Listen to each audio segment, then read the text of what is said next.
క్రైస్తవులైనటువంటి వారు comedy videos చూడొచ్చా? Work చేస్తున్నటువంటి చాలామంది రిలాక్సేషన్ కోసం ఏం చేస్తారంటే కామెడీ వీడియోస్ చూస్తూ ఉంటారు. బాప్తిసం తీసుకున్నటువంటి నేను చూడొచ్చా లేదంటే వినొచ్చా అనేటువంటి దానికి ఆన్సర్ మనం చూద్దాం. ప్రైజ్ ద లార్డ్, అందరికీ వందనాలు. ప్రియులారా, ఎప్పట్లాగే ఈరోజు కూడా ఒక ప్రశ్నకి మన ఆన్సర్ తెలుసుకుందాం. అదేంటంటే, క్రైస్తవులైనటువంటి వారు కామెడీ వీడియోస్ చూడొచ్చా? నవ్వొస్తుంది కదా, నిజమే. క్రైస్తవులైనటువంటి వారు కామెడీ వీడియోస్ చూడొచ్చా? ఎందుకంటే ఇన్స్టాగ్రామ్, యూట్యూబ్, ఫేస్బుక్ ఇలాంటివి వచ్చిన తర్వాత వర్క్ చేస్తున్నటువంటి చాలామంది రిలాక్సేషన్ కోసం ఏం చేస్తారంటే కామెడీ వీడియోస్ చూస్తూ ఉంటారు. ఒక్క కామెడీ వీడియో చూసి మనం లైక్ కొట్టామనుకోండి, ఆ తర్వాత నుంచి కామెడీ వీడియోస్ వస్తూనే ఉంటాయి. సో ఇలాంటి కామెడీ వీడియోస్ క్రైస్తవులుగా ఉన్నటువంటి నేను, బాప్తిసం తీసుకున్నటువంటి నేను చూడొచ్చా లేదంటే వినొచ్చా అనేటువంటి దానికి ఆన్సర్ మనం చూద్దాం. ఒక విషయం బైబిల్లోంచి మనం ఒకసారి చూద్దామా? చూడండి ఒకసారి. సామెతల గ్రంథము 17వ అధ్యాయము 22వ వచనం. సామెతల గ్రంథము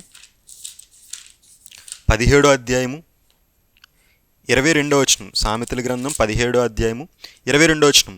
సంతోషము గల మనస్సు ఆరోగ్య కారణము, నలిగిన మనస్సు ఎముకలను ఎండిపోచేయును. ఏంటంట? సంతోషము గల మనస్సు ఆరోగ్య కారణమంట. అంటే ఆరోగ్యంగా ఒక వ్యక్తి ఉండాలంటే, మంచి ఆరోగ్యం కలిగినటువంటి వ్యక్తిగా ఒక వ్యక్తి ఉండాలంటే దానికి సీక్రెట్ చెప్తున్నాడు దేవుడు. ఏంటో తెలుసా? సంతోషము కలిగినటువంటి మనస్సు ఉంటే ఆరోగ్యంగా ఉంటాడంట. వాడు సంతోషం లేనివాడిగా ఉంటే ఏముంటుందంటే, కింద చదవండి, చూడండి 23వ వచనం, 22వ వచనం. నలిగిన మనసు ఎముకలను ఎండిపోజేయును. అంటే నువ్వు సంతోషంగా లేకపోతే ఏం చేస్తానంటే నీ ఎముకలు ఎండిపోతాయంట, అనగా అనారోగ్య పాలవుతావంట. అంటే సంతోషంగా ఉంటే ఆరోగ్యంగా ఉంటారా బ్రదర్? ఉంటారు. ఈ భూమి మీద మనిషి ఆరోగ్యం లేకపోవడానికి గల కారణం ఏంటంటే సంతోషం లేకపోవడం అండి. ఎప్పుడు చూడు బాధ, ఎప్పుడు చూడు దుఃఖం, ఎప్పుడు చూడండి ఏదో ఆందోళనతో ఆలోచిస్తూనే ఉంటారండి మనుషులు.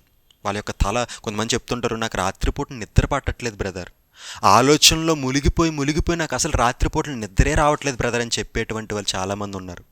ఎందుకంటే ఏదో ఒక బాధ, ఆర్థిక సమస్యల్లో కొందరు, ఆరోగ్య సమస్యలతో కొందరు బాధపడుతున్నారు. నిజంగా ఒక వ్యక్తి ఆరోగ్యంగా ఉండాలంటే ఏం చేయాలనేది దేవుడు చెప్తున్నాడు. ఏంటో తెలుసా? సంతోషంగా ఉండాలి. సంతోషంగా ఒక మనిషి ఉంటే ఖచ్చితంగా వ్యక్తి ఎలా ఉంటాడంటే ఆరోగ్యంగా ఉంటాడు. ప్రియులారా, అంటే ఇప్పుడు మనిషి సంతోషంగా ఉండాలనే దేవుడు చెప్తున్నాడు. అవును. ఇప్పుడు సంతోషం అనేది ఎక్కడ దొరుకుతుంది? ఎక్కడైనా దొరుకుతుంది. మన పిల్లల్ని చూసినప్పుడు ఆనందం, లేదంటే ఏదైనా సాధించినప్పుడు ఆనందం, ఇలా రకరకాల ఆనందాలు ఉంటాయి. అదేవిధంగా కొన్ని కామెడీ వీడియోస్ చూసినప్పుడు కూడా మనిషి ఆనందిస్తూ ఉంటాడు, నవ్వుతూ ఉంటాడు. కాకపోతే ఇక్కడ మనం జాగ్రత్తగా ఆలోచించాలి. సంతోషంగా ఉండడం తప్పులేదు, కానీ ఆ సంతోషం అనేది హద్దులు దాటకూడదు. మీరు కామెడీ వీడియోస్ చూడడంలో తప్పులేదు. వీడియో అంటే ఏంటి? ఏదైనా ఒక విషయాన్ని వీడియో అంటే ఒక ప్రజెంటేషన్ రూపంలో మనం చూడడమే వీడియో అంటారు. ఆ వీడియోలో, ఈ కామెడీల్లో కూడా ఆరోగ్యకరమైనటువంటి కామెడీస్ ఉంటాయి, చెత్త కామెడీస్ ఉంటాయి. డబల్ మీనింగ్ అంటారు, బూతులు అంటారు. ఇప్పుడు చూడండి, నేటి సొసైటీలో కామెడీగా పిలువబడుతున్న ప్రతిదీ కూడా డబల్ మీనింగే, బూతులే. ఇలాంటి బూతులు సంబంధించినవి మరి చూడొచ్చా మనం? ఇలాంటి బూతులు సంబంధించినవి చూడొచ్చా? దేవుడు ఆనందంగా ఉండమన్నాడు, సంతోషంగా ఉండమన్నాడు. సంతోషము కలిగినటువంటి హృదయం నీకు ఆరోగ్యాన్ని ఇస్తుందన్నాడు. బట్ ఆ సంతోషం అనేది ఏ విధంగా ఉండాలంటే దీన్ని మనం జాగ్రత్తగా బైబిల్లో ఒకసారి చూద్దాం. ఒకసారి మీ బైబిల్ చూడండి, ఒకసారి మీ బైబిల్ ప్రతి ఒక్కరు ఇప్పండి. చూడండి, ఎఫెసీయులకు రాసినటువంటి పత్రిక 5వ అధ్యాయము, ఎఫెసీయులకు రాసినటువంటి పత్రిక 5వ అధ్యాయము 4వ వచనంలో దేవుడు మంచి మాటలు చెప్తాడు. ఎఫెసీయులకు రాసినటువంటి పత్రిక 5వ అధ్యాయం 4వ వచనం. కృతజ్ఞతావచనమే మీరు ఉచ్చరింపవలను గాని మీరు బూతులైనను, పోకిరీ మాటలైనను, సరసోక్తులైనను ఉచ్చరింపకూడదు, ఇవి మీకు తగవు. ఏంటంట? బూతులు కానీ, సరసోక్తులు కానీ, లేదంటే పోకిరీ మాటలు కానీ ఇలాంటివి మన నోటి నుంచి రాకూడదు. మన నోటి నుంచి రాకూడదంటే ఏం చేయాలి? మనం వాటిని వినకూడదు, చూడకూడదు. ఎందుకంటే మనం ఏదైతే వింటామో, ఏదైతే చూస్తామో అదే మాట్లాడతాం. అవునా కదా? కంటి నుంచి చూసేది, చెవి నుంచి వినేదే మనం ఖచ్చితంగా మాట్లాడతాం.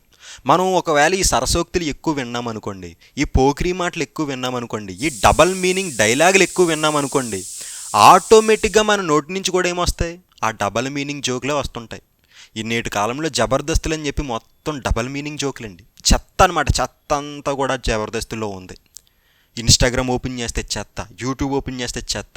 మరి ఇలాంటి చెత్త వీడియోస్ నువ్వు చూస్తున్నావా? ఆరోగ్యకరమైనటువంటి కామెడీ ఏదైనా చూస్తున్నావా? ఫర్ ఎగ్జాంపుల్, మన ఇంట్లోనే మనం మాట్లాడుకుంటూ ఉన్నప్పుడు సరదాగా అప్పుడప్పుడు నవ్వుతూ ఉంటాం.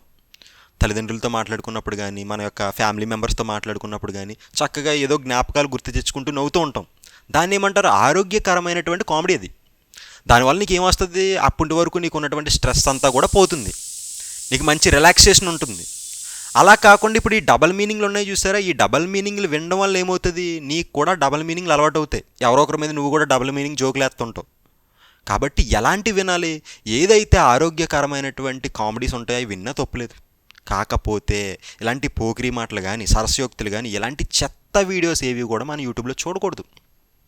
కాబట్టి క్రైస్తవుడు ఏది చేసినా కానీ దేవుడికి దగ్గర అయ్యే విధంగా ఉండాలి తప్ప దేవుడి నుంచి దూరం చేసే విధంగా ఉండకూడదు. అందుకే మన పెద్దలు ఏం చెప్పారు? క్రైస్తవులు అసలు మీరు సినిమాల జోలికి పోకండి, లేదంటే ఆ ఇన్స్టాగ్రామ్లో చెత్త వీడియోల జోలికి పోకండి, లేదంటే ఆ యూట్యూబ్లో ఉన్నటువంటి చెత్త వీడియోల జోలికి పోకండి. ఎందుకు చెప్పారు ఆ విషయాలన్నీ అంటే ఇందుకే. మీరు సరదాగా కామెడీగా ఉంది కదా, మంచిగా ఉంది కదా అని చెప్పి ఒక వీడియో చూస్తారు. చూసిన తర్వాత ఏమవుతుంది? దాని కింద ఇంకో వీడియో వస్తుంది, దాని కింద ఇంకో వీడియో వస్తుంది. అలా డబుల్ మీనింగ్, త్రిబుల్ మీనింగ్, ఏయో మీనింగ్లోకి వెళ్ళిపోతుంటారు. ఆ తర్వాత అసలు చిన్న చిన్న క్లిప్స్ ఎందుకు, మొత్తం వీడియో చూస్తే సరిపోద్ది కదా అని చెప్పి యూట్యూబ్లోకి వెళ్ళి ఆ వీడియో మొత్తం సెర్చ్ చేస్తావు, ఆ వీడియో మొత్తం చూస్తావు. ఒక వీడియో చూసిన తర్వాత నువ్వు ఆగుతావు, ఆ తర్వాత రోజు ఇంకో వీడియో నీకు సజెషన్ చేస్తుంది, ఆ వీడియో చూస్తావు. ఆ తర్వాత ఇంకో వీడియో, ఇంకా అలా వీడియోలు చూసుకుంటూ వెళ్ళిపోతావు. ఆఖరికి ఏమవుతుంది? ఆ డబల్ మీనింగ్ జోకులు అన్నీ కూడా నీ మైండ్లోకి వెళ్ళిపోయి నువ్వు కూడా ఒకరి మీద ప్రయోగిస్తావు. క్రైస్తవులకి తగునా? కరెక్ట్ కాదు కదా. అందుకే మన క్రైస్తవ పెద్దలు ఏది చెప్పినా ఆలోచన చెప్తారు. మీరు అటు జోలికి వెళ్ళొద్దన్నారంటే అది చేయకూడదనేది ఉద్దేశం కాదు, అది చేయడం వల్ల నువ్వు నాశనం అయిపోతావు కాబట్టి వెళ్ళొద్దంటారు. కాబట్టి ఈ విషయాలు గమనించండి. కామెడీ వీడియోలు చూడొచ్చంటే ఏదైనా నీకు ఆరోగ్యపరమైనటువంటిది ఉంటే, అంటే నీకు మంచి కామెడీస్ ఉంటాయి, కొన్ని జోక్స్ ఉంటాయి. అవి ఎలా ఉంటాయంటే బూతులు ఏమి ఉండవు, మంచిగా నవ్వుతున్నారు, నవ్విస్తుంటారు, ఇలాంటివి ఉంటాయి. సపోజు అదేదో ఉంటుంది, మిస్టర్ బీనో సంథింగ్ ఎవరో ఉంటారు, అతను చిన్న చిన్న కామెడీలు చేస్తుంటాడు అతని యాక్షన్ ద్వారా. అవన్నీ ఎలా ఉంటాయి? ఏం పెద్ద బూతుల్లాగా ఏమనిపించవు, మంచిగా నవ్వుతారు, ఆరోగ్యంగా ఉంటుంది. సంతోషంగా ఉండడం తప్పులేదు, కానీ ఆ సంతోషం అనేది పోకిరీ చేష్టల వలన, డబల్ మీనింగ్ డైలాగుల వలన మనకు రాకూడదు.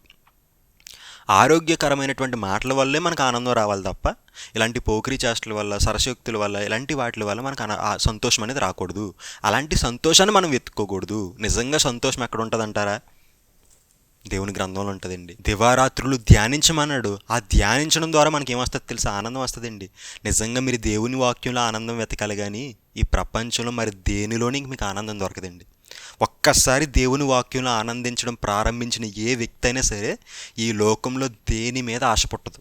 అంత ఆనందం నీకు దేవుని వాక్యంలో ఉంటుంది, దేవుని యొక్క మాటల్లో ఉంటుంది. అలాంటి ఆనందాన్ని మీరు అందరూ పొందుకోవాలని, దేవుడు మిమ్మల్ని అందరినీ దీవించి ఆశీర్వదించాలని, మంచి ఆరోగ్యంగా దేవుని యొక్క మాటలతో, సంతోషంతో, ఆరోగ్యంతో మీ కుటుంబాలు వర్ధిల్లాలని మనస్ఫూర్తిగా కోరుకుంటున్నాను. దేవుడు మనల్ని అందరినీ దీవించి ఆశీర్వదించునుగాక. ఆమేన్. ఇంకా మీకు ఎలాంటి విషయాలు తెలుసుకోవాలనుకుంటే మన జేసీ టీవీ తెలుగు వారు ప్రొవైడ్ చేసేటువంటి ఫ్రీ బైబిల్ కోర్సులో జాయిన్ అవ్వండి. ₹1 కూడా తీసుకోకుండా ఆదికాండం నుంచి ప్రకటన గ్రంథం వరకు ఉచితంగా బైబిల్ నేర్పించబడుతుంది. కాబట్టి తప్పనిసరిగా కిందన చూపిస్తున్నటువంటి వాట్సాప్ నెంబర్ కాంటాక్ట్ అవ్వండి, ఫ్రీ బైబిల్ కోర్సులో జాయిన్ అవ్వండి. అందరికీ వందనాలు.